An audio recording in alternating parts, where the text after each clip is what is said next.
சாய் பக்தர்களுக்கு என் அன்பு வணக்கங்கள். ஓம் சாய்ராம். என் அன்பு குழந்தையே, பிடிவாதமாக இருந்து அப்பாவின் மனதை மாற்றி நீ கேட்ட காரியத்தை இன்று வெற்றியடைந்திருக்கிறாய். வா வந்து அப்பாவின் வாக்கை கேட்டு நீ கேட்டதை இன்று இப்பொழுது பெற்றுக்கொள். உனக்கான நேரம் வந்து விட்டது.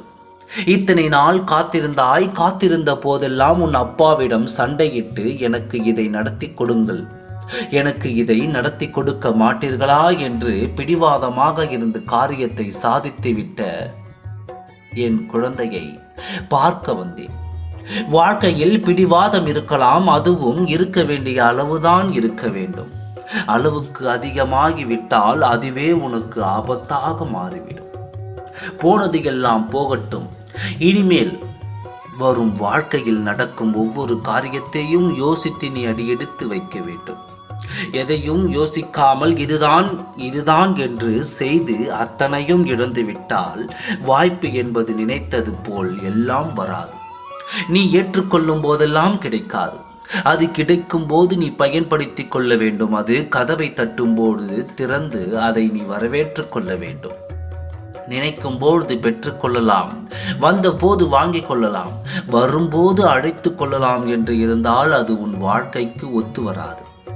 எப்பொழுதும் உன் மனதில் ஒரு விழிப்புணர்வு இருக்க வேண்டும்.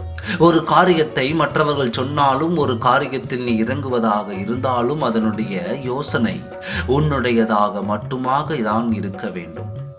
மற்றவர்களை நம்பி இறங்கிவிட்டேன், இன்று அனாதையாக தத்தளிக்கின்றேன் என்ற வார்த்தையே வரக்கூடாது. அந்த காரியம் உன்னால் முடியும் என்றால் மட்டும்தான் இறங்க வேண்டும். என்னால் முடியுமா என்று சிறு யோசனை வந்தாலும் அந்த காரியத்தை நடத்தாதே. ஏனென்றால் ஒரு முறை யோசித்துவிட்டு நடந்துவிட்டால் பிறகு யோசனை வரக்கூடாது. பிறகு முடிவை மாற்றிக்கொள்ளவும் கூடாது. எப்பொழுதும் ஒரு முடிவாக இருக்க வேண்டும். அதுவும் உன் முடிவாக இருக்க வேண்டும். பிறரை எதிர்பார்த்து செய்யும் எந்த காரியமும் தோல்வியை தான் கொடுக்கும். ஆரம்பத்தில் சந்தோஷமாக வந்து கலந்து கொள்வார்கள். யோசனை கொடுத்து நீ முன்னேறிவிடு என்று உற்சாகப்படுத்துவார்கள். ஒரு அடி நீ எடுத்து மேலே வந்து விட்டால் எங்கே வாழ்ந்து விடுவாளோ, நமக்கு மேலே போய் விடுவாளோ, நம்மை அவமானப்படுத்தி விடுவாளோ என்று உன்னை புதைக்குழியில் தள்ளத்தான் பார்ப்பார்கள். நீ வாழ வேண்டும் என்று நினைப்பவர்களும் குறைவுதான். அதை முதலில் மனதில் வைத்துக்கொள். உன்னுடைய எண்ணத்திற்கு எல்லாம் நல்லபடியாகத்தான் நடக்கும். மனதில் எந்த கலக்கமும் இல்லாமல் எடுத்து வைக்கும் ஒவ்வொரு அடியும் நம்பிக்கையோடு எடுத்து வை. நம்பிக்கையோடு காத்திரு, நல்லதே நடக்கும். ஓம் சாய்ராம். நன்றி, வணக்கம்.